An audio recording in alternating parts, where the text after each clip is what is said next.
2031 dari jurusan Perbankan Syariah kelas 3A. Di sini saya akan membuat video untuk menjawab pertanyaan-pertanyaan dari tugas mata kuliah Hukum Bisnis. Pertanyaan pertama, jelaskan perbedaan antara perusahaan tidak berbadan hukum dan berbadan hukum. Nah, di sini perusahaan di Indonesia ini dapat dibedakan menjadi dua jenis, yaitu perusahaan berbadan hukum dan perusahaan tidak berbadan hukum. Keduanya memiliki perbedaan yang cukup mendasar, baik secara status hukum, tanggung jawab pemilik, maupun cara pendiriannya. Perusahaan tidak berbadan hukum adalah perusahaan yang belum memiliki kepribadian hukumnya sendiri. Artinya, antara pemilik dan perusahaannya tidak ada pemisahan.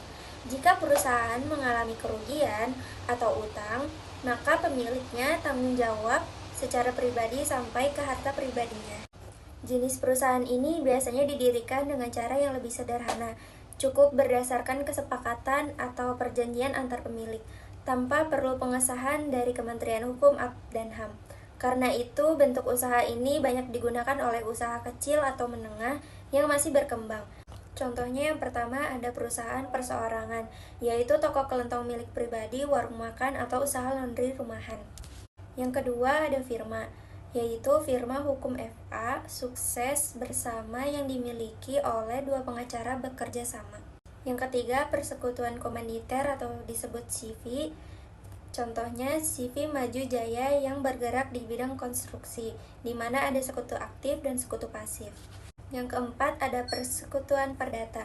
Contohnya dua orang dokter membuka praktik bersama tanpa membentuk badan hukum resmi. Sedangkan perusahaan berbadan hukum memiliki kepribadian hukum yang terpisah dari pemiliknya.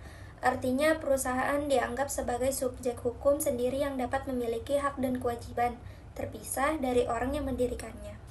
Dalam hal ini, pemilik hanya bertanggung jawab sebesar modal yang disetorkan. Jadi, apabila perusahaan mengalami kerugian, harta pribadi pemilik tidak akan ikut digunakan untuk menutupinya.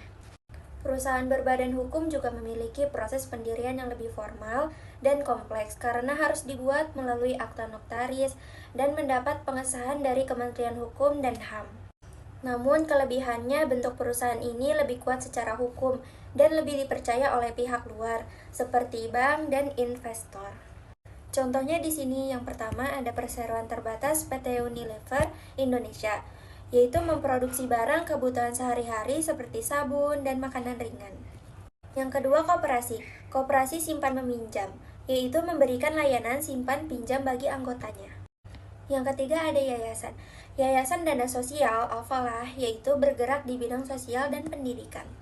Yang keempat, badan usaha milik negara BUMN, yaitu PT Pertamina Persero, bergerak di bidang energi dan perminyakan. Yang kedua ada PT PLN Persero, mengelola penyediaan listrik di Indonesia.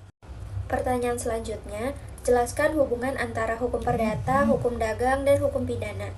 Dalam dunia bisnis, hukum perdata, hukum dagang, dan hukum pidana memiliki hubungan yang saling melengkapi agar kegiatan usaha berjalan tertib dan adil. Hukum perdata menjadi dasar dalam dunia bisnis karena mengatur hubungan antar individu dan antar perusahaan melalui perjanjian, seperti kontrak jual, beli, kerjasama, atau sewa-menyewa.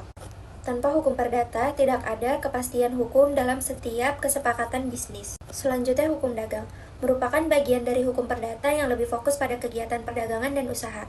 Hukum ini mengatur hal-hal seperti pendirian perusahaan, surat berharga, asuransi, perbankan, dan ekspor-impor, sehingga menjadi pedoman penting dalam aktivitas ekonomi modern.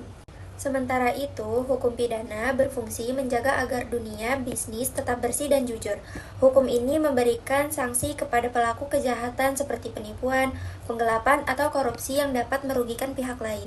Jadi, secara keseluruhan, hukum perdata mengatur hubungan bisnis, hukum dagang memperjelas aturan perdagangan, dan hukum pidana melindungi dari kejahatan dalam bisnis. Mungkin itu saja yang bisa saya sampaikan, kurang lebihnya mohon maaf. Wassalamualaikum warahmatullahi wabarakatuh.